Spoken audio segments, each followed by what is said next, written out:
Manuel Rendón Seminario es uno de los personajes emblemáticos de Guayaquil, ya que él fue uno de los pintores más destacados. Su origen, pues, sus padres, fue un diplomático guayaquileño que hizo toda su vida en París porque vino una familia que fueron productores de cacao, tanto la familia Rendón como los Seminarios. Él nace en Guayaquil, su padre era guayaquileño, fue embajador en París, y entre las múltiples actividades que tuvo Manuel Rendón, además de ser un gran artista plástico, también le interesó la historia, tanto nacional como la historia familiar. Como la familia Rendón tenía un origen español y era cuencano, su abuelo que vino a radicarse a Balsar, él cuando regresa a Ecuador por los años 30, es quien investiga todo su origen español y cuencano de la familia Rendón en Cuenca, y lo investigó durante todo el tiempo que vivió en la capital Azuaya. Y ese trabajo se lo entregó en 3 cuadernos a don Pedro Robles y Chember, que era el genealogista de Guayaquil, quien lo guardó en su archivo y con el cual le hizo muchos trabajos genealógicos respecto tanto a la familia Rendón como de los Seminarios. La familia Seminario fue una familia de origen peruano que viene a Guayaquil a mediados del siglo XIX, se establece en Pueblo Viejo, viene primero Miguel Seminario Enríquez y compra una hacienda cacautera y trae a sus hermanas, a María de la Concepción, María Bárbara, que casa con Navarrete, y de María Concepción, casada con un señor Suárez, sale la familia Seminario de la madre de Manuel Rendón, de la señora Seminario de Rendón. Y una vez que tienen el auge cacotero es tan grande de esta familia, ellos van a radicar a París.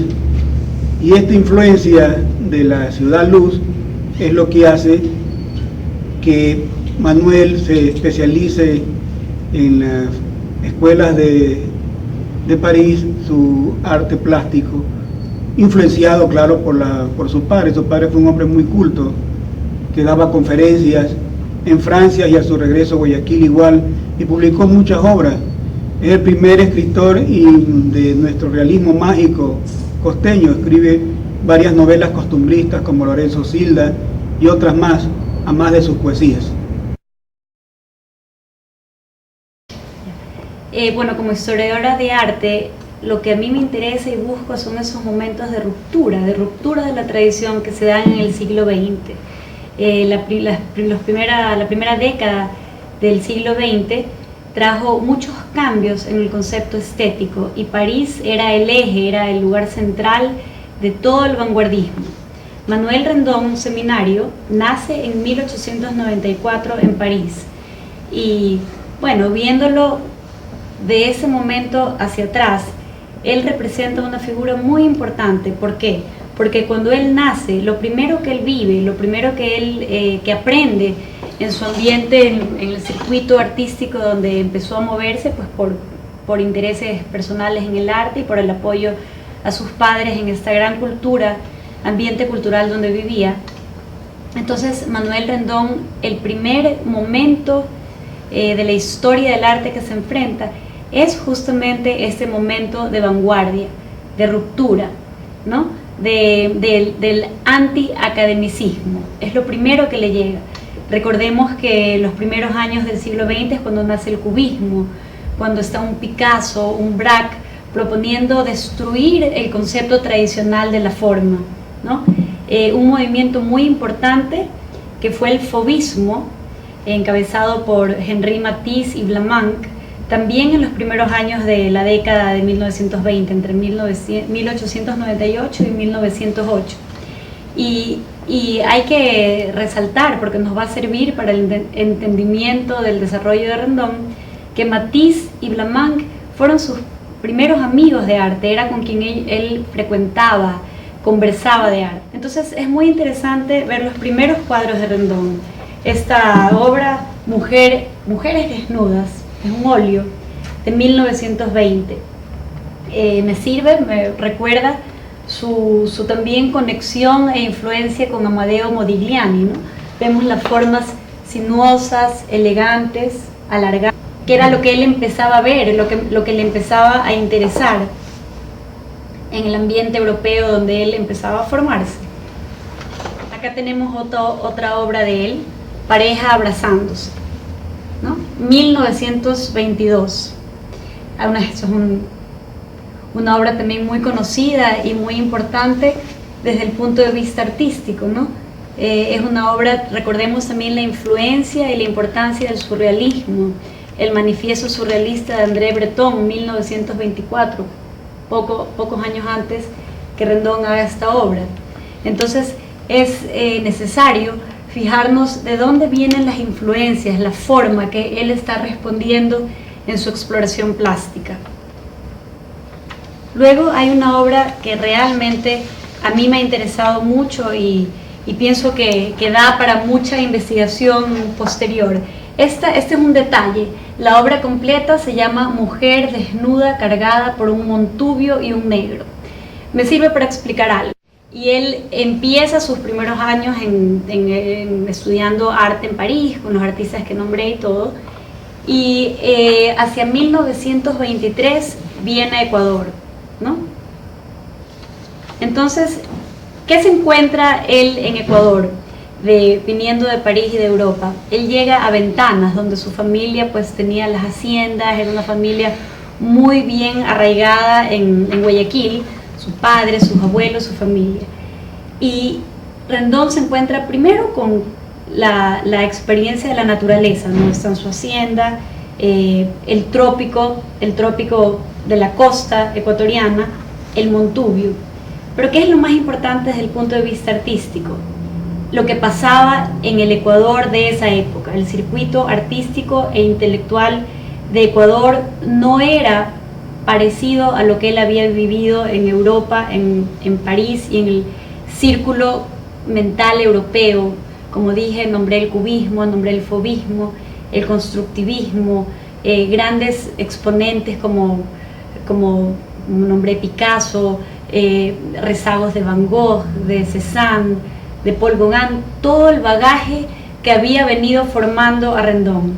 Y Rendón viene acá y me parece un momento clave también en su historia personal, porque él viene acá habiendo nacido en París y siendo francés, se encuentra acá como Manuel Rendón Seminario ecuatoriano y enfrenta a sus raíces y empieza a pintar figuras que son autóctonas para él, pero interesantísimo, porque lo que se daba acá, regreso a lo que se daba al mundo en la época de 1920, yéndose a 1930, era el conocido y emblemático para nuestro país realismo social, encabezado por Kingman, por Guayasamín, que miraban hacia el muralismo mexicano de Diego Rivera. Era otra propuesta, era un arte muy anecdótico, muy sombrío, con colores muy oscuros que acercaban al público a pensar y a sentir en la penumbra, en la tristeza social. Y Rendón marca, nuevamente estos son detalles, ¿no? Marca una mujer con un montubio y cargada por un blanco, ¿no? Pero ¿por qué a mí me interesó tanto este detalle? Porque a mí me parece que lo podemos conectar con el arte de Henri Matisse. Y traje acá una obra que es de Matisse. Es un paisaje en Coulure, hecho entre 1903 y 1908. Interesante. Este es un boceto para un famosísimo cuadro grande de Matisse, que es El juego de la vida, ¿no? Con otra concepción y otra búsqueda tanto formal como el concepto que buscaba transmitir el artista. Y como vemos en este cuadro, se divorcia totalmente de una concepción fidedigna o fiel a la realidad, a la naturaleza, sino que es esta búsqueda vívida del color, y las formas se convierten en sólidos colores, ¿no? No hay mucha alusión ni búsqueda de la perspectiva ni conceptos formales, sino que más bien, ni conceptos racionales, sino que más bien es un quiebre total con la tradición.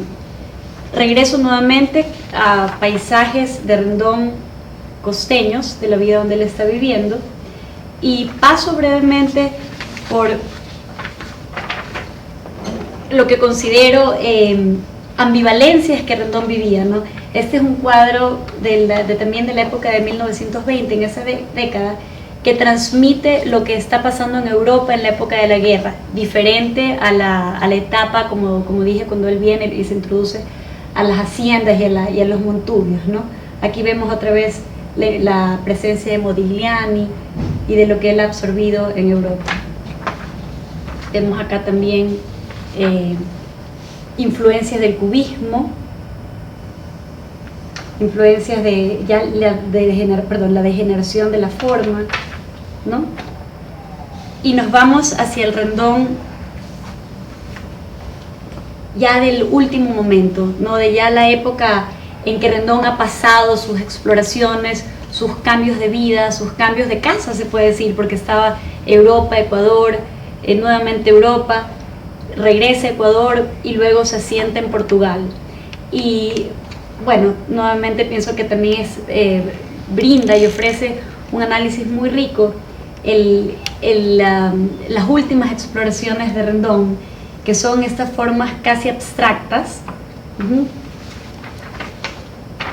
estas composiciones donde lo que más trabaja es la forma circular y sinuosa, onírica y el color. Manuel Rendón Seminario, para el punto de vista de la historia del arte, ofrece realmente un lenguaje riquísimo de poder absorber, porque realmente lo que él absorbió es lo que le tocó vivir, absorber las corrientes de vanguardia, absorber una historia que no era de él, que era la época de la guerra y de la posguerra y de lo que eso produjo en las mentalidades de los artistas europeos. Sacar la parte formal, porque siempre fue un explorador formal del arte, dejarse nutrir y sentir lo que era su mundo y sus raíces cuando llega a Ecuador. Y luego sí quisiera también, aunque sea brevemente, anotar la importancia que deja Rendón para artistas de generaciones posteriores a él, como es Enrique Tábara. Conociendo tanto a un personaje como Enrique Tábara, recuerdo lo importante que fue para él sentir la apertura y el empuje de artistas como Rendón, de haberle transmitido el aléjate de la tradición, del canon típico y explora.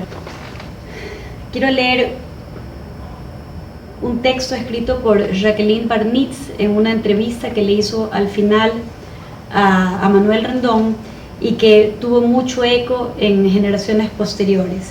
Y justamente se trata de la obra de la década del 60 en adelante, de fines del 60, de 1967 en adelante, de Rendón. Obra que no tiene plan preconcebido, que se apoya predominantemente en la intuición. Un caos de elementos de color, esto dice Rendón. Luego aparecen líneas, formando ciertos planos. Las áreas empiezan a organizarse ellas mismas y el orden se establece por sí solo, poco a poco, en una composición de curvas entre verticales, horizontales y diagonales de las que emerge luz. Mi rol consiste en ver emerger y consecuentemente en organizar las posibilidades que se me ofrecen.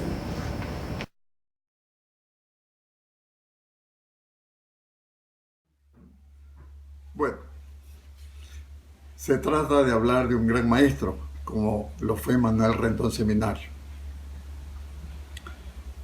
Recuerdo que para los pintores que nos iniciábamos en la década del 50, era el pintor que más admirábamos, porque nos enseñaba muchas cosas, no solamente nos enseñaba a ser artistas, sino que nos enseñaba unas formas y un estilo de pintar que era desconocido para nosotros.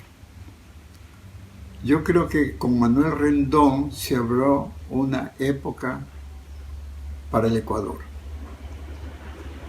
Empezó a funcionar todas las corrientes universales del arte y fue el momento en que los artistas, gracias a él, buscábamos en libros, en videos, en películas de arte, buscábamos todo ese mundo del arte moderno, todo lo que estaba sucediendo o ya había sucedido en el mundo, porque estamos hablando de la década del 50. Yo conocí a Rendón justamente en 1951, cuando recién hacía mis pininos como pintor, hacía mis primeras exposiciones de cuadros. Y Rendón pues era una persona tan cordial, por lo menos en mi caso, que realmente él era una persona a quien llegamos a admirarlo mucho. Ya le digo, no solamente como artista, sino como ser humano. Recuerdo tanto que naturalmente Manuel Rendón creó enseguida un movimiento totalmente opuesto al que se daba en el Ecuador. En Ecuador estaba primando el arte socialista, el arte realista de los pintores que habían venido con la influencia comunista del arte y venían de México trayendo un nuevo realismo socialista. Y también aquí influyó pues bastante la literatura socialista de Jorge Casa, ¿no? Entonces ese se suponía que era la única pintura que debía de hacerse en el país. Y muchos pintores estaban trabajando muy bien, un arte que podía presentarse en cualquier lado. Pero estamos hablando de la época de la década del 40, donde salían los pintores Diógenes Paredes, Eduardo Quinman, Guayasamín. Estaban haciendo muy buena pintura. Yo creo que siguieron haciendo muy buena pintura Eduardo Quinman y Diógenes Paredes. Pero el otro señor se volvió político y sencillamente pregonaba que todo ese arte que llegaba al Ecuador era un arte europeo, era un arte para los norteamericanos, para los capitalistas, y que era un arte que no debía de hacerse en el país. Se supone que él creía que los pintores teníamos que hacer un arte que ya fue denunciado pues en la década del siglo, en la primera década del siglo XX, pues no fue denunciado y fue un fracaso porque justamente en la década en 1910, justamente el más grande pintor abstracto que hubo en esa época fue Vasily Kandinsky, y Kandinsky era ruso. Igual otros pintores hicieron arte moderno, como Kokoschka, que también era ruso, y el arte europeo se unió, se fusionó, de forma que ellos revolucionaron el arte. Y nos dieron a entender que el arte no es una cosa localista, el arte no es chino o ruso o francés, el arte es universal. Entonces, ¿por qué teníamos que en el Ecuador hacer arte para el Ecuador, para los ecuatorianos nomás?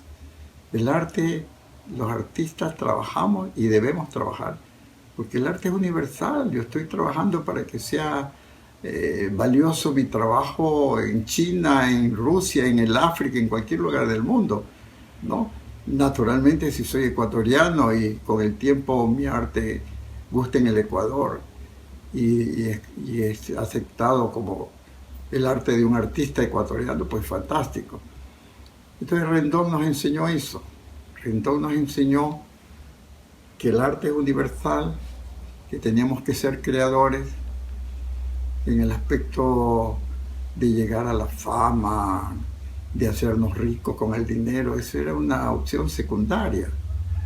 No era lo importante era trabajar en función de crear algo nuevo, algo novedoso, algo muy personal, algo que tenga un sabor latinoamericano, eso sí. Bueno, entonces ese es el caso de los artistas que vinieron después del maestro. Otra artista que vale mencionarla, que también ayudó mucho en el desenvolvimiento del arte ecuatoriano, fue Araceli Gilbert. Araceli Gilbert, pues, ella venía trayendo un arte muy serio, maduro, muy original, muy personal. Y con Rendón yo creo que abrieron un campo dentro del arte ecuatoriano. En el aspecto humano, Rendón pues era admirable, era una persona que totalmente le gustaba llevar una vida espiritual, absolutamente espiritual. Las cosas materiales no tenían ninguna importancia y creo que nos enseñó mucho a los seres humanos a no andar persiguiendo la fama, el dinero y todas esas cosas que en el fondo son secundarias y no tienen que ver nada con la cultura y con el arte.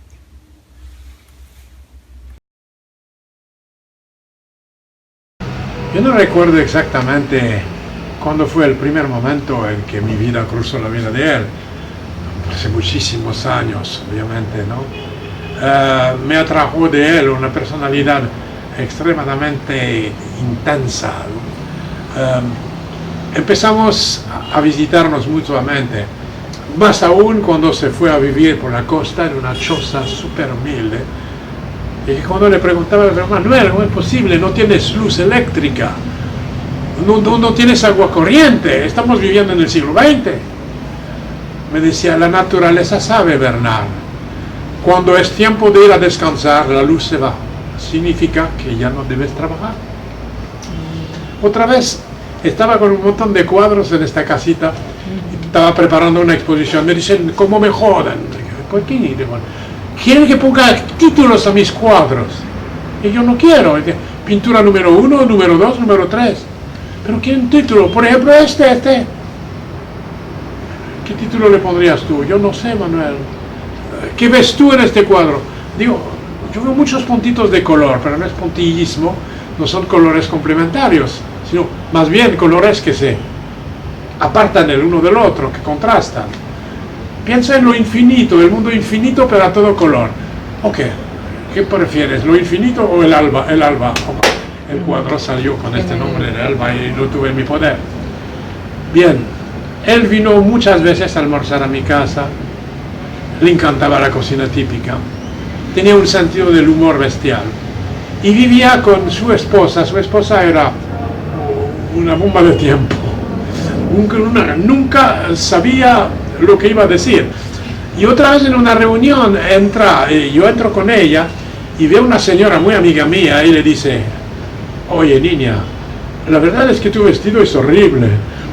Yo pero mira Bernard, este vestido es horrible, ¿por qué no se lo voy a decir si lo pienso? Yo digo siempre lo que siento. Era una pareja dispareja aparentemente, pero con un poder de confundirse, de fusionar los dos, que era absolutamente increíble. Un hombre tímido y a la vez extrovertido, dependía con quién estaba. Una vez lo llevé de vuelta a la casa donde vivía y no tenía la llave. Y teníamos que llamar a la dueña de casa y se pone a gritar en plena calle, ¡Doña Manuela! ¡Doña Manuela! Y empieza a bailar, ¡La Manuela! Es la imagen de Rendón que nadie puede imaginar. Él bailando en la calle para pedir la llave de la casa. Él no añoraba Francia, más bien, cuando le tocaba eso, desviaba la conversación. Decía, pero tú estuviste exponiendo tu nombre al lado de grandes como Picabia, como Picasso, como Max Ernst, sí, pero hubieras podido ser muy famoso en Francia porque te viniste por acá. Es que no me interesaba ser famoso, me interesaba vivir mi vida propia, y donde la podía vivir era aquí, y cuando se va a ir de aquí, se va a ir a Portugal, otro país donde va a poder encontrar lo que busca un ermitaño, la soledad propicia para la meditación, hombre súper intenso. Se puso bravo una vez conmigo, no bravo, le dije yo en un artículo que había escrito sobre él, que para mí su pintura de los espirales ascendientes ahí, así es, a la vez me evocaba el resto del lazo que uno va a lanzar, y al mismo tiempo me hacía pensar en los vitrales a todo color de las catedrales góticas.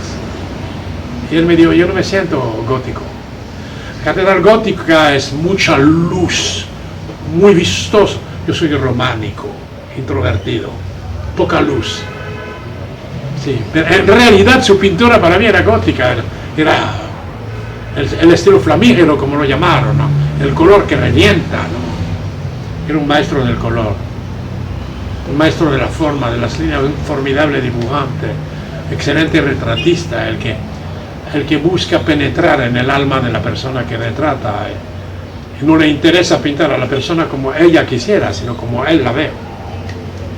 El día que le di en un almuerzo, yo te imagino siempre así, tiene poco cabello, vestido como en un país asiático, y tú ahí eres un monje tibetano.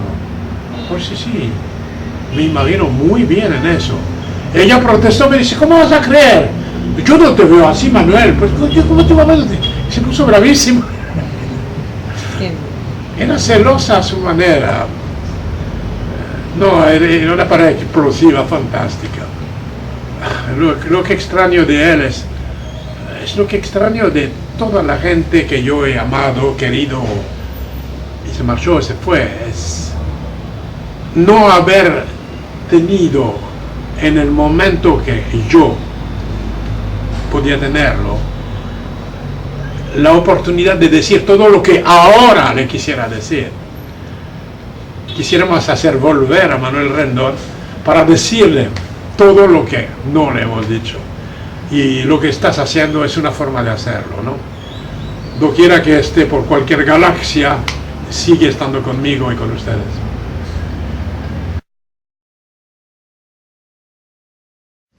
Manuel Rendón Seminario fue un artista entre la transición de comienzo del siglo XIX al XX, donde se están dando los mayores cambios en la experimentación del arte. Estamos viendo el surgimiento de los impresionistas, estamos viendo todos los artistas en Francia, en Montmartre, y todo esto de aquí lo coge a un autor ecuatoriano viviendo en París. Entonces no es el caso de una corriente artística que llega a nuestro país, sino que es el caso de un pintor afincado ya, hasta mitad parisino, porque hasta con acento hablaba, pero que realmente podemos decir que es un pintor universal.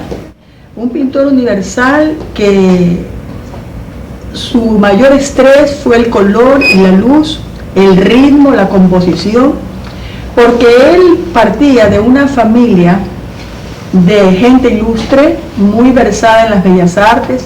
Su padre tiene composiciones musicales, tiene himnos, tiene poesías, tiene obras de teatro, ¿no? El mismo Manuel Rendón tiene su poesía escrita en francés, que es una cadencia, es un ritmo.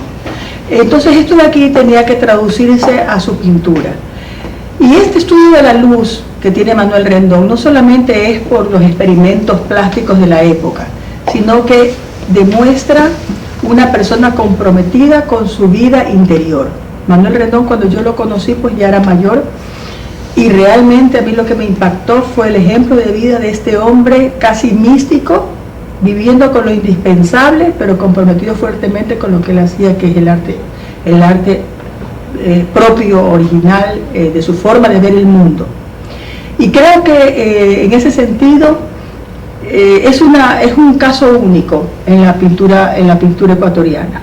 Es importante también ver que, por ejemplo, hay muchas personas dentro de la familia Rendón Seminario. Su abuela, Delfina Rendón Pérez, no solamente que pintó muy bien, sino que por mortem le dieron un premio en una Feria de Arte Universal en París en 1900.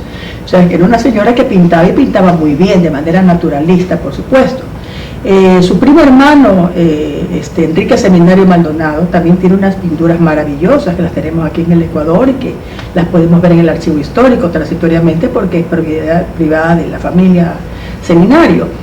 Pero son personas que tienen el arte dentro, que tienen el gusto estético dentro, pero Manuel Rendón Seminario da un paso más. O sea, él se automargina de todo y se va por el camino del arte con todas las necesidades y sacrificios que eso implica. Esa era lo principal en su vida, su realización. Él parte de la filosofía, él hizo estudios de filosofía. Y por supuesto, este no es el gusto estético, es el indagar y el dedicarse totalmente al quehacer artístico. Eso es lo que tenemos que rescatar de Manuel Rendón, producto de una familia que cultivaba. Él creció y se nutrió de esto desde niño, pero hizo una ruptura, fue más allá y se comprometió a ser el artista de la época, con el cual pues contó el Ecuador y cuenta entre sus páginas de gloria.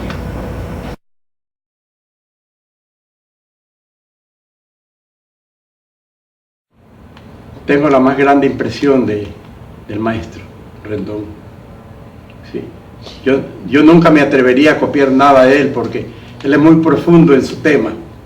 No sabe que la parte más linda de Rendón es cuando él era bastante figurativo con esas líneas que él hacía, muy propio de él, ¿no? Por eso yo creo que él es un artista que para mí es superior a todos los otros artistas, ¿sí? Porque él era un precioso, magnífico colorista. Y tiene una composición increíble que cualquier artista no la tiene. Claro. Es tan difícil la composición en artes plásticas, él sí la tiene. Yo fui a San Pablo cuando él vivía ahí y yo le ayudé a montar una exposición en la Sudamérica que vendía los cuadros en 1000 sucres, fíjese, no haber comprado unos cuadros. Y cuando le fueron a preguntar a él, le dijeron: maestro, vamos a brindar para la inauguración unos vinitos y unos canapés. Él dijo: no, ni agua, porque el que viene a ver mi exposición, que mire mi pintura, sino que no venga. Y no dejó que brinden nada. Así era él de serio, ¿no? Sí, era figurativo, pero también se iba, ¿cómo se dice? Incursionaba en el abstracto, que era tan gran colorista. Qué conocimiento del color que tenía él. No todos lo tienen, ¿no? En él no se ve la influencia de ningún artista, y tiene de todo. Tiene en Leger, tiene en Picasso, tiene influencia en Miró, en todo eso, ¿no? Y en él no se ve esa influencia. Pero uno que es estudioso del arte, uno lo siente, ¿no? Uno lo reconoce, ¿no? Para mí el primer innovador de la pintura ecuatoriana. Bueno, a tu pregunta de si yo tengo conocimientos de algo de la familia como Manuel Rendón, los principios de Manuel no los recuerdo realmente, pero lo tengo muy presente desde la época en que él fue a vivir a San Pablo, en su casita de caña, en la mitad de la nada, al pie del mar, y íbamos los fines de semana a pasar un momento agradable con ellos. Y era muy agradable ver la relación de Manuel y Paulette, que uno veía que había muy buena unión, y además era muy simpático ver a Paulette jugar con los niños. Mis dos hijos eran fascinados jugando en la arena abajo de la casa con Paulette, y corriendo y saltando, y para ellos era esto una cosa espectacular.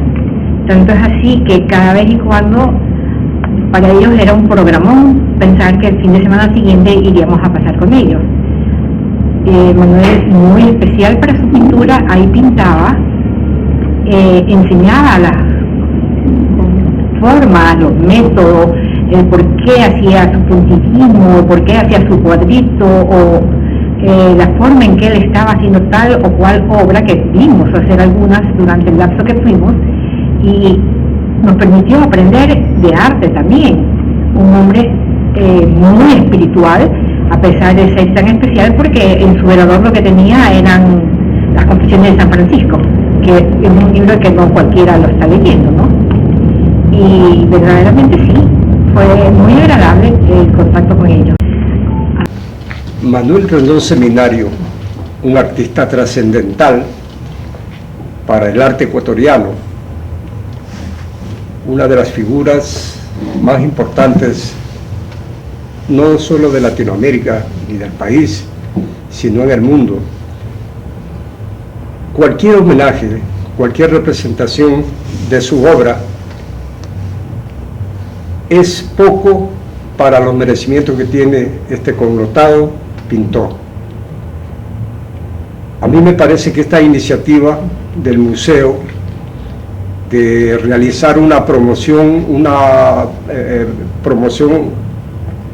de la obra de él y regresar a la antología de su obra, buscando en los fondos pictóricos lo más representativo de su expresión, me parece que es trascendente, porque desde el punto de vista pedagógico, las nuevas generaciones deben conocer toda la magnitud de su obra. Las generaciones intermedias de creadores deben recordar un poco con mucha precisión cómo se convierte en un hito transitorio del desarrollo de la pintura ecuatoriana. Y las generaciones anteriores, por supuesto, que lo recordarán con más afecto y cariño, necesitan tener siempre la recuperación de la memoria visual de este gran artista. Yo quiero hacer una reflexión sobre todo lo trascendente de su obra. En la generación de creadores del 60 resultaba supremamente importante toda la figuración geométrica, es decir, es una etapa previa de lo que la tecnología nos da en el diseño. Y puedo decir sin lugar a dudas que su mural del Banco Central realmente es una obra no para alegorar, sino para impregnar, para establecer una impronta para cualquier museo del mundo. Es decir, ya autores destacaron que él no vio puesto en valor semejante mural que tiene lo más importante del geometrismo, de la abstracción, sin olvidarnos que él viene de una figuración pero exquisita. Es un pintor clásico, es un pintor occidental. Sin embargo, de eso, en el proyecto de su obra, él va impregnando cada vez con más soltura y con más profundidad todo lo que destacaron a partir del surrealismo, a partir de la generación de surrealistas que se imponen en Europa occidental, pero que él, sin estar adherido a ese gran movimiento mundial, él fue minando y él fue desarrollando las bases de un surrealismo auténtico, sin dejarnos de olvidar toda la pintura tradicional, toda su forma y composición, de cómo él se recrea con los distintos estratos sociales del país, pues su permanencia en la costa, su visión en la sierra, su permanencia en Cuenca, a él le permiten ir transmutando en imágenes todo ese gran contenido que lo plasma en sus telas. Y por eso digo que es un ejemplo para las nuevas generaciones. Yo creo supremamente importante que él se convierte en un tácito diseñador de todas las bondades digitales que existen ahora. Sería como establecer un banco previo por su grado profundo y alto de composición, y eso me parece que es un poco lo más destacable. A nosotros nos sirve tremendamente desde el punto de la creatividad, porque él genera todos los contrastes de color del puntillismo, pero genera una composición supremamente con un sello individual de Manuel Rendón Seminario.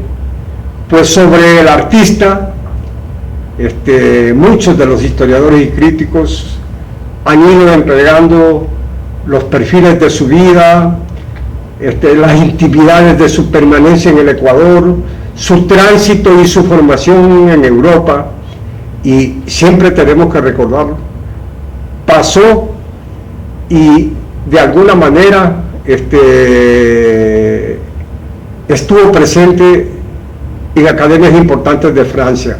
Es decir, ese hilo conductor que él tuvo entre Francia y el Ecuador en un momento muy alto de la pintura francesa. Y luego, claro,